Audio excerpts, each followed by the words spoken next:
Hello viewers, welcome to our channel, The Locals. So today in this video, we will talk about BJP versus India. What is the BJP, what is the India, and what are they talking about and what is going to happen. All about in this video, so keep watching. Psychology में एक term use होती है, dark psychology. सामने वाले इंसान को इस तरह से इन्फ्लुएंस करना जिससे आपको तो फ़ायदा हो लेकिन उसको नुकसान पहुँचे। अब आप ये सोच रहे होंगे कि मैं भला डार्क साइकोलॉजी की बात क्यों करने लगा। तो आइए मैं आपको बताता हूँ कि आज का हमारा जो टॉपिक है बीजेपी वर्सेस इंडिया, उसका इससे क्या कनेक्शन है।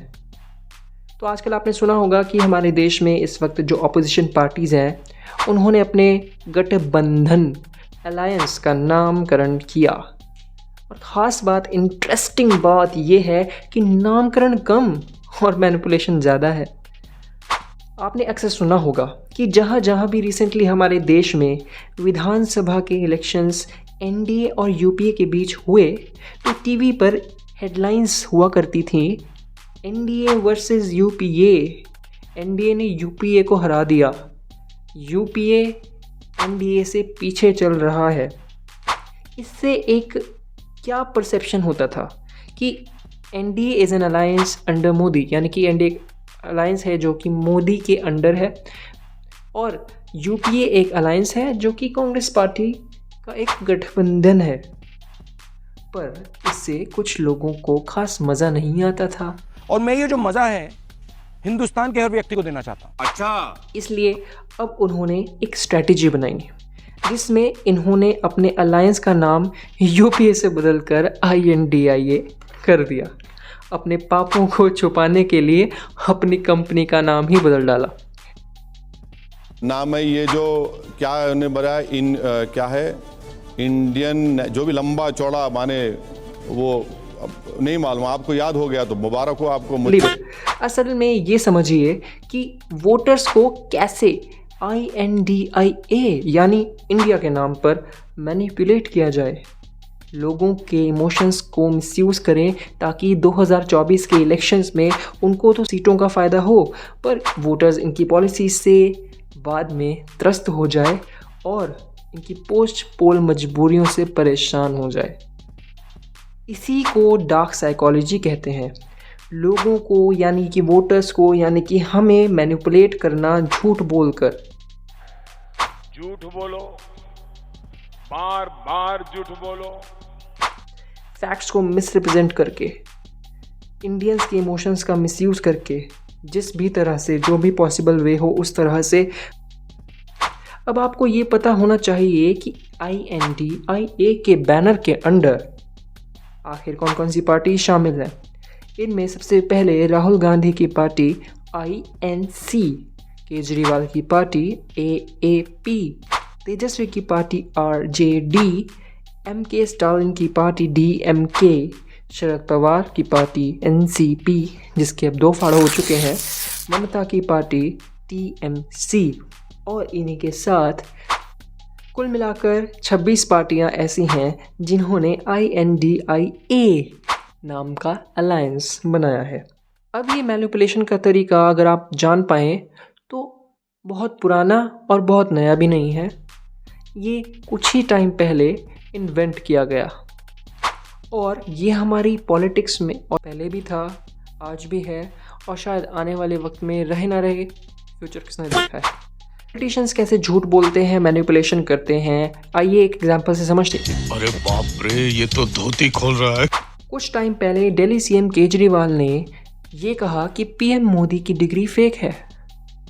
जब मीडिया ने उनसे क्वेश्चन आंसर्स किए तो वो ये कहते दिखे, सुनिए। झाग निकलते हैं ना गंदी नाली में, कीचड़ में से, बोले उसमें से वो जो गैस निकलती है उसमें से चाय बनाओ। तो यार सारे गैस का सिलेंडर छोड़ के गंदी नाली में से ये क्या है? जनता को आप मूर्ख समझना बंद कर दीजिए। इस प्रकार की बचकाना बातें किसी के गले नहीं उतरती, लोग मजाक उड़ाते हैं। अब ये मैनिपुलेशन नहीं है तो मैं इसको क्या बोलूं? अब आप ये देखिए कि पीएम मोदी ने असल में क्या कहा था। मैंने एक बार अखबार में पढ़ा था, किसी छोटे से नगर में नाले के पास कोई चाय का ठेला लेकर के खड़ा रहता था, चाय बना करके बेचता था, और वहीं पर एक नाली, गंदी नाली जाती थी। उसने उस नाली में एक छोटी सी बर्तन को उल्टा करके उसमें छेद करके एक पाइप डाल दी, और जो गटर से गैस निकलता था वो पाइपलाइन से उसके अपने चाय के ठेले में ले लिया, और वो चाय बनाने के लिए उसी गैस का उपयोग कर करके चाय बनाता था। सिंपल सी टेक्नोलॉजी। देख लिया। अब एक बार मीडिया में आई इन रिपोर्ट्स को भी देख लीजिए। जाना इस कॉलेज के बाहर ठेले पर चूल्हा जलाने के लिए सिलेंडर का नहीं बल्कि कॉलेज के बाहर बने नाले से निकलने वाली गैसों का इस्तेमाल किया जाता है, और ये पूरा सिस्टम यहाँ पढ़ने वाले मैकेनिकल के छात्रों ने ही किया है। छोटी और आसान तकनीकों का इस्तेमाल करके इन छात्रों ने नाले में से निकलने वाली मीथेन गैस का इस्तेमाल करते हुए चूल्हा जलाया है। लेकिन वो कहते हैं ना कि ऊपर वाले की लाठी में आवाज़ कहाँ होती है। साहब की पार्टी को आज कौवे काट रहे हैं। वो कहावत है ना, झूठ बोले कौवा काटे, वही बात है।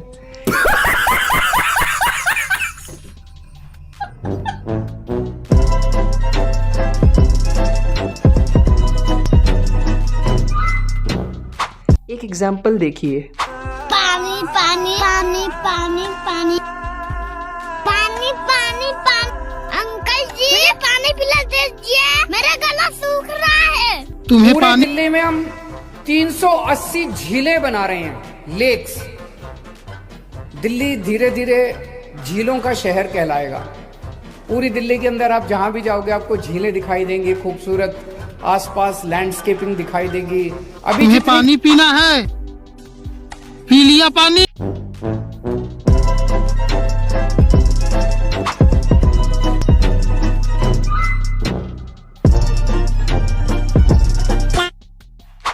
ये तो एक एग्जाम्पल था, लेकिन ऐसे कई एग्जाम्पल्स मुझे और आपको मिल जाएंगे।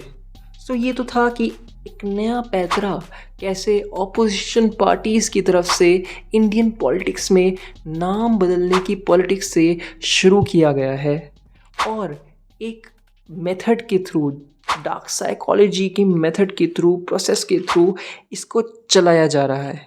और ये डार्क साइकोलॉजी से कितना सिमिलर है, कितना मेल खाता है। अब आपको ये जानना होगा कि आखिरकार हमने अपने वीडियो का टाइटल बीजेपी वर्सेस INDIA ही क्यों दिया, NDA वर्सेस INDIA क्यों नहीं दिया। उसके पीछे एक्चुअली एक लॉजिक ये है कि वैसे तो NDA इस वक्त गवर्नमेंट में है, पर अगर बीजेपी भी अकेली हो तो भी गवर्नमेंट रिटेन करेगी, क्योंकि उसके पास अगर आप जानें तो मैजिक नंबर 272 जो कि बहुमत का एक नंबर है, बहुमत का एक आंकड़ा है, उससे कई ज़्यादा यानी कि 301 MPs लोकसभा में मौजूद हैं। दूसरी तरफ है INDIA जो क्लेम करता है कि वो एज एन अलायंस ही गवर्नमेंट फॉर्म करने वाला है। तो इसलिए हमारा टाइटल बीजेपी वर्सेस इंडिया है, ना कि NDA वर्सेस INDIA। हालांकि INDIA का क्या प्लान है, क्या मास्टर प्लान है, या सिर्फ एक सिंपल प्लान ही है, या फिर क्या स्ट्रैटेजी होने वाली है 2024 के इलेक्शंस के लिए, उस पर एक अलग वीडियो आने ही वाला है। इसलिए आज हम बीजेपी और इंडिया के यानी कि INDIA वाले इंडिया के बैकग्राउंड पर ही बात करेंगे। सबसे पहले बात करते हैं बीजेपी की। साल था 1980।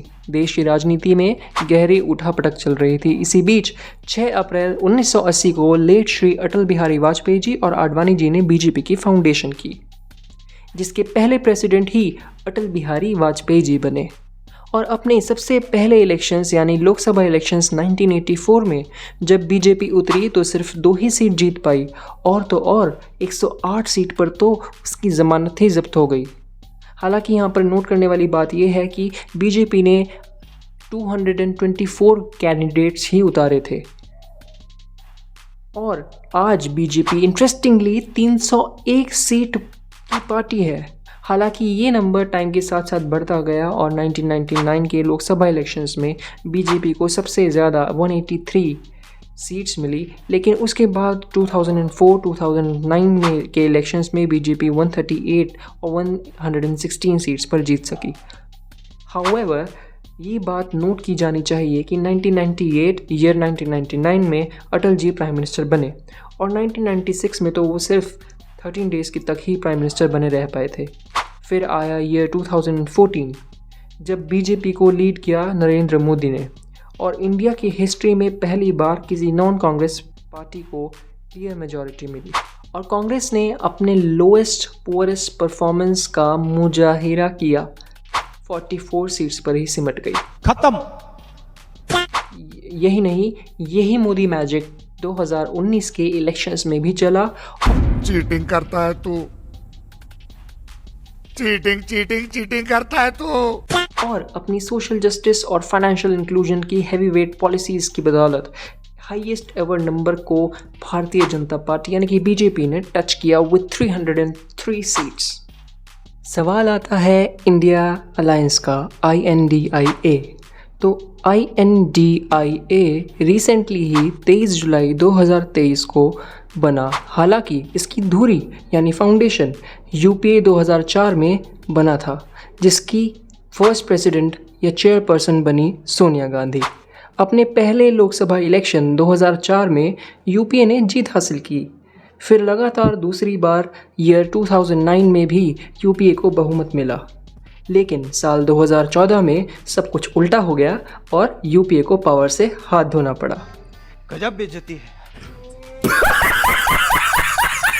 सो गाइस, इंडिया की पॉलिटिक्स में ये सब चलता ही रहता है, लेकिन आपके लिए न्यू वीडियो इसी टॉपिक से रिलेटेड। सो गाइस, इंडिया की पॉलिटिक्स में ये सब चलता ही रहता है, लेकिन आपके लिए न्यू वीडियो इसी टॉपिक से रिलेटेड आने वाला है। आपका वीडियो को अंत तक देखने के लिए धन्यवाद। Team the locals, voice of the public for the public. जय हिंद।